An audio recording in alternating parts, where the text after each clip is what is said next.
السلام علیکم۔ آج پیر ہے ستمبر کی 23 تاریخ۔ پاکستان میں اس وقت شام کے 7، بھارت میں 7:30 اور یہاں ہمارے اسٹوڈیوز کی گھڑیوں میں صبح کے 10 بج رہے ہیں۔ وائس آف امریکہ واشنگٹن کی اردو سروس سے میں ہوں خالد حمید، خبروں کے ایک بلیٹن کے ساتھ۔ آغاز کرتے ہیں اسرائیل لبنان کی تازہ ترین صورتحال سے۔ اسرائیلی فوج نے کہا ہے کہ اس نے لبنان میں عسکریت پسند گروپ حزب اللہ کے خلاف پیر کو 300 اہداف کو نشانہ بنایا۔ لبنان کی وزارت صحت نے کہا ہے کہ اسرائیلی حملوں میں 182 افراد جاں بحق اور 727 سے زائد زخمی ہوئے ہیں۔ اس سے پہلے لبنان کی قومی خبر رساں ایجنسی NNA نے کہا کہ بیروت اور متعدد علاقوں میں شہریوں کو اسرائیل کے لینڈ لائن ٹیلی فون سے انتباہی پیغامات موصول ہو رہے ہیں، جن میں کہا گیا ہے کہ وہ اپنے علاقوں سے فوری طور پر نکل جائیں۔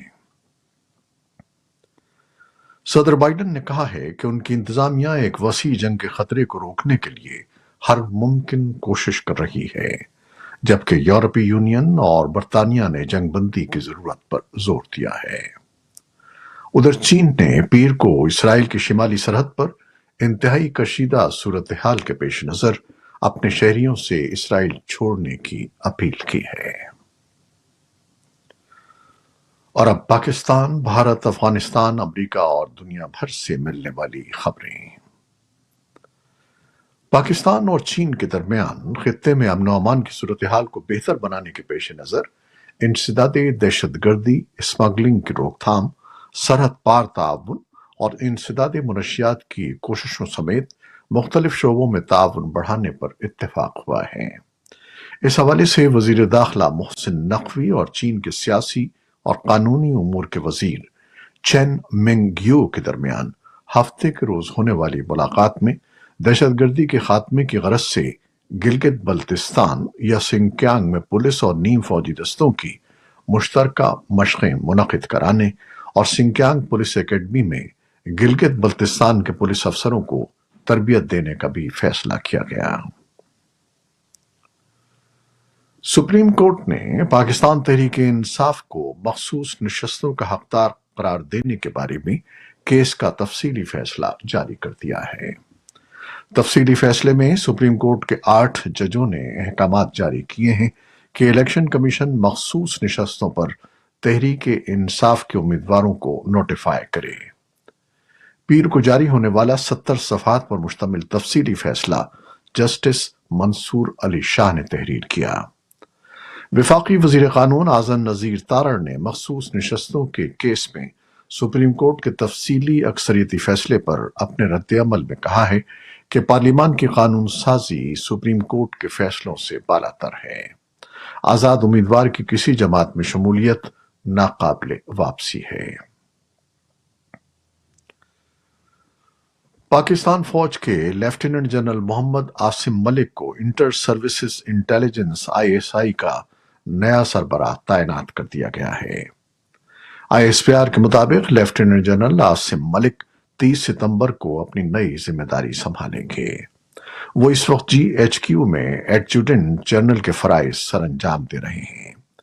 لیفٹیننٹ جنرل ندیم انجم اس وقت DGISI کے فرائض انجام دے رہے ہیں۔ سابق وزیر اعظم عمران خان کی حکومت کے خاتمے کے بعد 9 مئی سمیت کئی واقعات میں لیفٹیننٹ جنرل ندیم انجم اور ان کے دیگر افسران کے نام لیے جاتے رہے، لیکن پاکستان فوج کی طرف سے ہمیشہ ایسے الزامات کی تردید کی جاتی رہی ہے۔ پاکستان کے صوبے خیبر پختونخوا کے شمالی پہاڑی اور سیاحتی ضلع سوات میں ایک روز قبل سفارتکاروں کے قافلے کی سیکیورٹی پر مامور پولیس اہلکاروں کی گاڑی پر بم حملے کا مقدمہ نامعلوم ملزمان کے خلاف درج کر دیا گیا ہے، تاہم ابھی تک نہ تو کسی فرد یا گروپ نے اس واقعے کی ذمہ داری قبول کی ہے اور نہ ہی پولیس یا قانون نافذ کرنے والے اداروں نے کسی مشتبہ شخص کو گرفتار یا حراست میں لیا ہے۔ سرحد پار افغانستان میں روپوش کل عدم شدت پسند تنظیم تحریک طالبان پاکستان نے اتوار کی رات جاری کردہ بیان میں اس بم حملے سے لا تعلقی کا اظہار کیا ہے۔ امریکہ کے صدر جو بائیڈن کی میزبانی میں ڈیلاویئر میں منعقدہ امریکہ، بھارت، آسٹریلیا اور جاپان پر مشتمل 4 ملکوں کے بلاک کوارڈ کا سربراہ اجلاس ہفتے کو ختم ہو گیا، جس میں آزاد، کھلے اور محفوظ انڈو پیسیفک پر زور دیا گیا۔ اجلاس کے اختتام پر جاری ہونے والے مشترکہ اعلامیے میں کہا گیا ہے کہ ہم مشترکہ اقدار اور قانون کی حکمرانی پر مبنی عالمی نظام کو برقرار رکھنا چاہتے ہیں۔ کوارڈ رہنماؤں نے مشرقی بحیرہ چین اور جنوبی بحیرہ چین کی صورتحال پر شدید فکر مندی کا اظہار کیا۔ کوارڈ نے پہلی بار مشترکہ کوسٹ گارڈ مشن قائم کرنے کا اعلان کیا۔ امریکی صدر جو بائیڈن نے کوارڈ رہنماؤں سے کہا کہ چین اپنا جارحانہ رویہ جاری رکھے ہوئے ہے اور معیشت و ٹیکنالوجی سمیت مختلف محاذوں پر ہمیں آزما رہا ہے۔ بھارتی وزیر اعظم نریندر مودی نے کہا کہ کوارڈ کسی کے خلاف نہیں ہے، یہ قوانین پر مبنی عالمی نظام اور آزادی و خود مختاری کے احترام کے حق میں ہے۔ بھارت کے وزیر اعظم نریندر مودی ان دنوں امریکہ کے 3 روزہ دورے پر ہیں۔ انہوں نے اتوار کو ریاست نیو یارک کے علاقے لانگ آئی لینڈ میں ایک ثقافتی تقریب سے خطاب کیا۔ اس تقریب میں لگ بھگ 13,000 افراد شریک تھے۔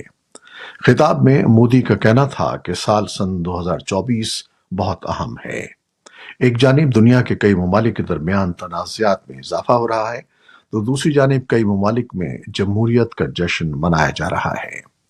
ان کے بقول بھارت اور امریکہ دونوں ممالک جمہوریت کا جشن منا رہے ہیں۔ طالبان حکومت نے افغانستان اور ازبکستان کے درمیان سرحد پر ترمس کے قریب مشترکہ بازار کا خیر مقدم کیا ہے۔ ذبیح اللہ مجاہد نے اپنے ایکس پیج پر مختصر بیان میں کہا کہ معاشی اثرات کے ساتھ ساتھ مارکیٹ دونوں ممالک کے لوگوں کو قریب لانے میں بھی مددگار ثابت ہوگی۔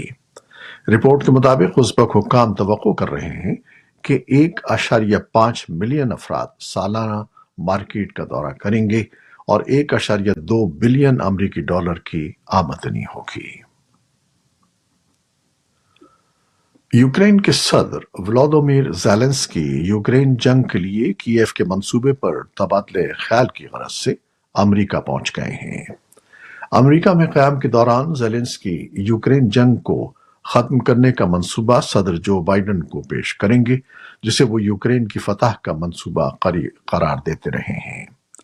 زیلنسکی ریپبلکن پارٹی کے صدارتی امیدوار ڈونلڈ ٹرمپ اور ڈیموکریٹک پارٹی کی صدارتی امیدوار کاملا ہیرس کے ساتھ بھی اس منصوبے پر تبادلہ خیال کریں گے۔ یوکرین کے صدر ولادیمیر زیلنسکی کے روس کے ساتھ جنگ کو ختم کرنے کے وکٹری پلان کے بارے میں جب کریملن سے سوال کیا گیا کہ کیا اس منصوبے کے بارے میں سرکاری معلومات موجود ہیں، تو کریملن نے کہا کہ وہ اس کا جائزہ لے گا۔ جنوب مشرقی یوکرین میں حکام نے پیر کو بتایا کہ روس کے فضائی حملوں میں زپورژیا شہر میں کم از کم 16 افراد زخمی ہوئے ہیں۔ فوج نے بتایا کہ یوکرین کے فضائی دفاع نے 4 میں سے 3 روسی ڈرونز کو مار گرایا۔ روس کی وزارت دفاع نے پیر کو کہا کہ اس نے بیلگراڈ کے علاقے میں یوکرین کے 4 فضائی ڈرونز اور کرس کے علاقے میں 4 دیگر ڈرونز کو روکا ہے۔ سری لنکا کے نومنتخب صدر انورا کمار ڈسانائکا نے پیر کو سری لنکا کے دارالحکومت کولمبو میں منعقد ہونے والی ایک تقریب میں اپنے عہدے کا حلف اٹھایا۔ سری لنکا سن 2022 سے شدید معاشی بحران سے دوچار ہے اور ہفتے کو ہونے والے ووٹ میں بظاہر عوام نے غم و غصے کا اظہار کرتے ہوئے بائیں بازو کے رہنما کو بھاری اکثریت سے صدر منتخب کیا ہے۔ اور اب کچھ مختصر خبریں۔ ایران کے مشرقی شہر طبس میں کوئلے کی کان میں میتھین گیس کے اخراج کے سبب دھماکے سے اموات کی تعداد 51 ہو گئی ہے، جبکہ 20 کان زخمی بھی ہیں۔ حکام نے صورتحال سے نمٹنے کے لیے ایمرجنسی نافذ کر دی ہے۔ اور بھارت میں Pakistani film the legend of مولا جٹ کی ریلیز سے چند روز قبل ہی بعض سیاسی جماعتوں کی جانب سے اسے روکنے کا مطالبہ کیا جا رہا ہے۔